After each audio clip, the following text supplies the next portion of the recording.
Ya Allah uşaqlar, başlayaq. Belə bir maraqlı sualımız var. Bizə deyir ki, radiusu 50 santimetr olan çevrənin K nöqtəsinə iki cisim eyni anda əks istiqamətdə hərəkət edir, sürətləri verilib bizə. Cisimlər ilk dəfə neçə saniyə sonra görüşər. Deməli uşaqlar, bunu yazmaq üçün biz bunların dönmə bucaqlarını, yəni fazalarını tapmalıyıq. Fazalarını tapıb toplayacağım. Niyə məni toplayacaqsınız? Çünki bu cisim V1 cismi yuxarı hərəkət eləyir. Yuxarı. Bu V2 də bu aşağı istiqamətə gəlir. O belə gəlir.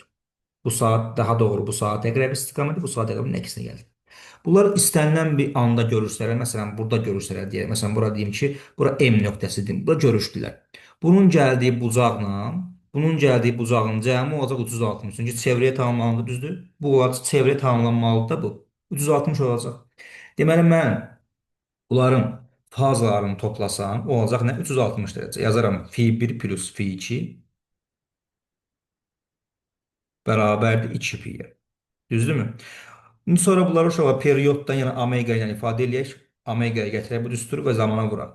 Çünki fi nəyə bərabərdir? Omega vurmaq t'yə. Onda bunun əvəzinə yazaram 2 pi bölmək t1 plus fi2-nin yerinə 2 pi bölmək t2.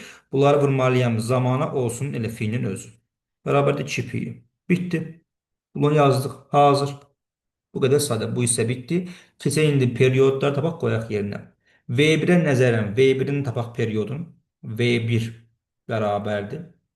Yəni T1 tapsaq. T1 bərabər nəyə uşaqlar? 2 pi r bölmək V1-ə. 2 vurmaq 3. R nədir? 0,5 bölmək V1-im də elə 1-dir. Bunun da cavabı olacaq nə qədər? 6 vurmaq 0,5 yəqin ki elədir 3.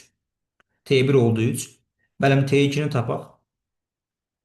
2 pi r bölmək V2. 2 vurulsun 3 vurmaq 0,5 bölmək V2-də 2-dir. Bu da olacaq müəllim 1,5. Tapdım. Qoyum yerlərinə indi. İndi hər birini T1-i T2-yə qoyaq yerinə. İndi hesablayaq da. Pi-ni də 3 verib bizə. Yenə mötərizə alsaq. 2 vurmaq 3. T1-i tapdıq 3. Plus 2 vurmaq 3. T2-ni tapdıq 1,5.